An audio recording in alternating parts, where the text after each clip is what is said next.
వైఎస్ఆర్ జిల్లా వేంపల్లి గ్రామ పంచాయతీ ఈవో నాగభూషణ్ రెడ్డిపై టీడీపీ మండల కన్వీనర్ సింగారెడ్డి రామముని రెడ్డి చిందులు తొక్కారు. తమకు జీతాలు చెల్లించాలంటూ గ్రామ పంచాయతీ సిబ్బంది ధర్నాకు దిగుతున్నారని తెలియడంతో గ్రామ పంచాయతీ కార్యాలయానికి చేరుకున్నారు రామముని రెడ్డి. ధర్నా చేయకుండా ఈవో నాగభూషణ్ రెడ్డి నచ్చజెప్పడంతో గ్రామ పంచాయతీ సిబ్బంది అక్కడి నుంచి వెళ్లిపోయారు. తరువాత తన అనుచరులతో కలిసి రామముని రెడ్డి ఓవర్ యాక్షన్ చేశారు. రాజీనామా చేసి వెళ్లిపోతావా లేదా భౌతికంగా దాడులు చేయమంటావా అంటూ ఈవో నాగభూషణ్ రెడ్డిపై బెదిరింపులకు పాల్పడ్డారు రామముని రెడ్డి. మండల incharge TDP incharge Ramamuni Reddy గారు ఆయన అనుచరులు 4-5 మంది వచ్చి లోపల మీరందరూ బయటికి పండి అని అందరినీ బయటికి పంపించి నువ్వు వెళ్ళిపోతావా మమ్మల్ని పంపించమంటావా లేకపోతే నువ్వు పోకపోతే మేము భౌతికంగా దాడులకు దిగేదానికి కూడా సిద్ధపడతాను.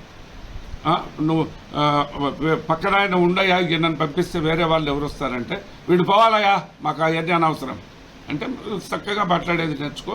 నేను నీ ఇంటి పాలేరును కాదు, నేను వెళ్ళిపోయేదానికి సిద్ధంగా 2 సార్లు మెడికల్ లీవ్ పెట్టా.